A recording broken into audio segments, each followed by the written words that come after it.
பச்சை கற்பூரம் உங்க வீட்டுல இருக்கா? வீடே செழிப்பாகத்தான் இருக்கும். என்ன சொல்றீங்க? நாங்க சமையல்லாம் வாங்கி வச்சிருக்கோம், எங்கிருந்து வீட்டுல வாழ்க்கை செழிப்பா இருக்குன்னு கேக்குறீங்களா? உண்மையதாங்க சொல்றேன். சின்ன பீஸ் பச்சை கற்பூரம் போதுங்க தினமுமே என்ன பண்ணுன்னு கேக்குறீங்களா? நம்ம நார்மலா சாமிக்கு பூஜை பண்ணும்போது தீப ஆராதனை காமிப்போம். அது நார்மலா இப்ப கற்பூரம் வச்சு காமிப்போம், சிலர் பூங்கற்பூரம் வச்சு காமிப்பாங்க. அந்த கற்பூரம் வச்சு தேய்ச்சிட்டு அப்படியே ஆராதனை காமிப்பாங்க பாருங்க. அப்படி ஆராதனை காமிக்கும் போது என்ன பண்ணுங்க, இதனால வரக்கூடிய எஃபெக்ட் நான் சொல்லிடணும்னு அவசியம் இல்லைங்க. நீங்களே என்ன பண்ணுங்க, உணர்ந்து நீங்க கமெண்ட் பண்ணுங்க. எஸ், நான் இது மாதிரி பயன்படுத்துறேன், எனக்கு இது மாதிரி நல்ல மாற்றங்கள் ஏற்படும், நீங்களே கமெண்ட் பண்ணுங்களேன். பச்சை கற்பூரம் உங்க வீட்டுல இருக்கா? வீடே செழிப்பாகத்தான் இருக்கும். என்ன சொல்றீங்க? நாங்க சமையல்லாம் வாங்கி வச்சிருக்கோம், எங்கிருந்து வீட்டுல வாழ்க்கை செழிப்பா இருக்குன்னு கேக்குறீங்களா? உண்மையதாங்க சொல்றேன். இந்த பச்சை கற்பூரத்தை எப்படி பயன்படுத்துறோம்னு தெரிஞ்சு நம்ம அந்த பயன்படுத்தும் போது நம்ம வாழ்க்கை செழிப்பாக இருக்கும், வீடே செழிப்பாகத்தான் இருக்கும், வீட்டுல ஒரு நல்ல எனர்ஜி தான் எப்பயுமே இருக்கும். நல்லா கவனிச்சு பாருங்க. கோயில்களுக்கு போறீங்க அப்படின்னாலே அந்த கோயில தீர்த்தம் கொடுப்பாங்க பாருங்க, அதில் பச்சை கற்பூரம் கலந்துருப்பாங்க. முக்கியமா பெருமாள் கோயில்ல நிச்சயமா பச்சை கற்பூரம் யூஸ் பண்ணிட்டு தான் இருக்காங்க. பெருமாள் கோயில்னா என்னங்க? பொருளாதாரம், பணவரவு, செழிப்பு. திருப்பதி போறீங்க, லட்டுலயே பச்சை கற்பூரம் கலந்துதான் இருக்கு, அந்த வாசனை இருந்துகிட்டே தான் இருக்கும். அந்த கோயில் போனாலே நமக்குள்ள ஒரு வாசனை மாறிடும், அந்த ஸ்மெல் தெரியும். ஆனா அங்க போறதுனாலே நமக்கு அங்க உள்ள போனோன்னா நமக்கு அந்த ஸ்மெல்குள்ளேயே போறதுனால நமக்கு பெருசா பச்சை கற்பூர வாசம் சிலரால கண்டுபிடிக்க முடியாது. ஆனா பச்சை கற்பூர வாசம் அங்க அடிச்சுக்கிட்டே இருக்கும். சரி, ஓகே, அது பெருமாள் கோயிலுங்க, அது திருப்பதி கோயிலுங்க, ஆனா நம்ம வீட்டுல தானே உட்காந்துருக்கோன்றீங்களா? ஓகே, வீட்டுல உட்காந்துருக்கிற நீங்க என்னங்க பண்ணுங்க, பச்சை கற்பூரத்தை இப்படி பயன்படுத்தினால் உங்கள் வீடு எப்பயுமே செழிப்பாகத்தான் இருக்கும். அதை பத்தி அந்த வீடியோல தெரிஞ்சுக்க போகிறோம். வாழ்க வளமுடன். Healing hands education healing centre தங்கள் அன்புடன் வரவேற்கிறது. ஒரு சின்ன பீஸ் பச்சை கற்பூரம் போதுங்க தினமுமே என்ன பண்ணுன்னு கேக்குறீங்களா?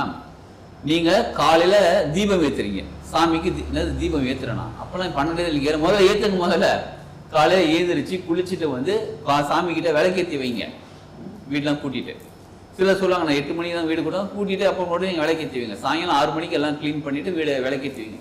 இப்படி விளக்கேற்றி வைக்கும் போது நீங்க அகல் விளக்குல ஏற்றினாலும் பரவாயில்ல, நீங்க வெள்ளி விளக்குல ஏற்றினாலும் பரவாயில்ல, நீங்க பித்திரை விளக்கு ஏற்றினாலும் பரவாயில்ல, நீங்க பஞ்சமுக விளக்கு ஏற்றினாலும் பரவாயில்ல, எந்த விளக்காக இருந்தாலுமே ஒரு சின்ன பீஸ் பச்சை கற்பூரத்தை அந்த எண்ணெயில போட்டுருங்க.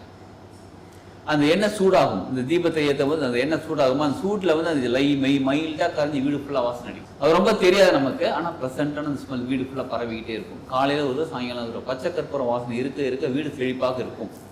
ஒரு தெய்வீக கலை எப்பயுமே வீட்டுல இருக்கும். சரி, ஓகே, இது ஒரு டெக்னிக்.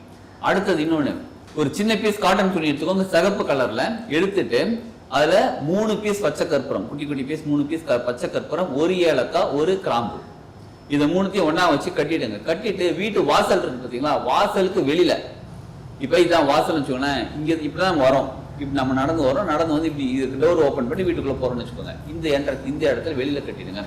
சிலருக்கு என்ன சொல்லுவாங்கன்னா, வெளியில கட்டுறது முடியலங்க, வேற யாராவது ஏதாவது சொல்லுவாங்க, அங்க இருக்கிற வாடகை வீடு வெளியில கட்ட வேற ஹவுஸ் ஒன்றை பார்த்து சொல்லுவாங்க, இந்த மாதிரி ஏதாவது உங்களுக்கு ப்ராப்ளம் இருக்கு, பிளாட் சிஸ்டம்ல இந்த மாதிரி கட்ட விட மாட்டேனாங்க, அந்த மாதிரி இருந்துச்சுன்னா வீட்டுக்குள்ள கட்டிடுங்க. வாசல்ல கட்டக்கூடாது. ஒண்ணு வாசலுக்கு வெளியில கட்டணும், இல்லை வாசலுக்கு உள்ள கட்டிடுங்க.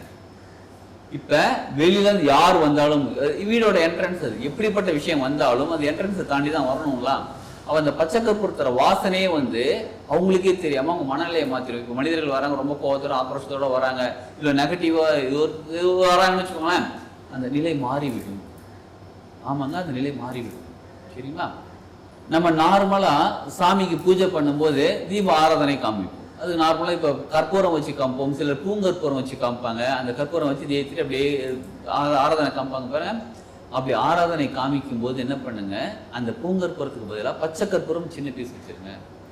அதோட வாசனை பாருங்க, அதோட வாசனை நல்ல ஒரு செழுமையாக இருக்கக்கூடியதாக இருக்கும், வீடு ஃபுல்லா பரவும். தீபாராதனை காமிக்கலாமா? பச்சை கற்பூரம் வச்சு தாராளமா காமிக்கலாம். சரிங்களா? காமிங்க. பச்சை கற்பூரம்னாலே சீக்கிரம் காத்துல கரையக்கூடியதாங்க கற்பூரம். இந்த துணியில வச்சு கட்டுற டெக்னிக்ல, விளக்குல போடுற டெக்னிக், தீபாராதனை வேணாங்க. நாங்க என்ன வேற என்னங்க பண்ணோம், 2 பீஸ் பச்சை கற்பூரத்தை எடுத்து ஒரு சாதாரணமா ஒரு கிண்ணத்துல வச்சுட்டு, ஒரு பவுல் சின்னதா தட்டுல வச்சுட்டு ஓப்பன் ஏரியால வச்சிருக்கோம், அவ்வளவுதாங்க. ஆக மொத்தம் வீட்டுக்குள்ள பச்சை கற்பூர வாசனை இருக்கிற மாதிரி பாத்துக்கோங்க, வீடு செழிப்பாக இருக்கும், செழுமையாக இருக்கும். நம்ம உடனே யோசிப்போம், பச்சை கற்பூரம் கிலோ 2000 ரூபாய் விற்கிது, எப்படிங்க கிலோ 2000 ரூபாங்க? அதை நீங்க 1 கிலோ வாங்கி வச்சீங்கனாலே கிட்டத்தட்ட 2 ல இருந்து 3 மாசத்துக்கு வரும். டெய்லி 2 பீஸ், ஒரு பீஸ், 4 பீஸ் யூஸ் பண்ணாலே இப்படி கணக்கு பண்ணி பார்த்தீங்கன்னா 3 மாசத்துக்கு 2000 ரூபாய் ரொம்ப கம்மி.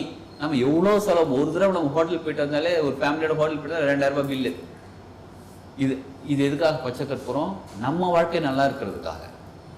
புரியுதுங்களா? இதை பயன்படுத்திக் கொள்ளுங்கள். சப்போஸ் உங்களுக்கு பச்சை கற்பூரம் எங்க கிடைக்குதுன்னு தெரியல, ஒரிஜினலா எனக்கு கிடைக்க மாட்டேங்குதுன்னு சொல்றீங்கன்னா வீடியோல இருக்கக்கூடிய கான்டாக்ட் நம்பர் கான்டாக்ட் பண்ணுங்க. நம்ம கிட்ட ஒரிஜினல் பச்சை கற்பூரம் கிடைக்கும், இருக்குது. நம்ம கொரியர்ல கூட அனுப்பி வைக்கலாம். சரி, இதெல்லாம் நாங்க ஃபாலோ பண்றேங்க. இப்போ நான் கடை வச்சிருக்கேன், ஆஃபீஸ் வச்சிருக்கேன், பிசினஸ் நடத்திட்டு இருக்கேன். அங்க இந்த மாதிரி பச்சை கற்பூரம் வைக்க முடியாது, விளக்கேற்ற இந்த மாதிரிலாம் ஏதாவது இருக்கு, இல்லை வீட்டே சில சமயங்கள் இந்த மாதிரி வைக்க முடியல அப்படின்னா நீங்க என்ன பண்ணுங்க, கண்ணாடி டம்ளர் வாங்கிக்கோங்க. கண்ணாடி பவுல்ல கண்ணாடி டம்ளர் வாங்கிக்கோங்க. அதுல தண்ணி ஊற்றி வச்சிருங்க, 3/4 கிளாஸ் தண்ணி ஊற்றி வச்சிருங்க. 3/4 வரை தண்ணி ஊற்றி வச்சுட்டு அதுல என்ன பண்ணுங்க, ஒரு பீஸ்னா கொஞ்சம் பெரிய பீஸா பச்சை கற்பூரம் 1, ஏலக்காய் 1, அதுல ஒரு கிராம்பு பிளஸ் துளசி இலை 1 அதுல போட்டு வச்சிருங்க.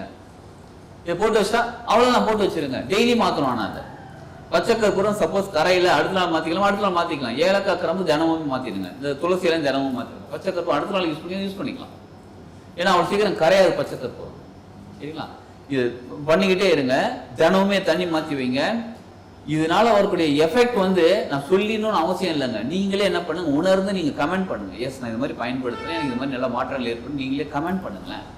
ஏன்னா அவ்வளோ நல்ல நன்மைகள் எல்லாருக்குமே நடந்துட்டு இருக்குது. நீங்களும் பயன்படுத்திக் கொள்ளுங்கள். உங்கள் வாழ்க்கையை சிறப்பாக மாற்றிக்கொள்ளுங்கள். உங்க வீடே சுபிக்ஷமாக இருக்கும், பொருளாதாரம் உங்களுக்கு உயர்வாக சேர்ந்து வாழ்க்கையில் எல்லாரும் சூப்பராக வாழ ஆரம்பிப்போம். வாழ்க வளம்.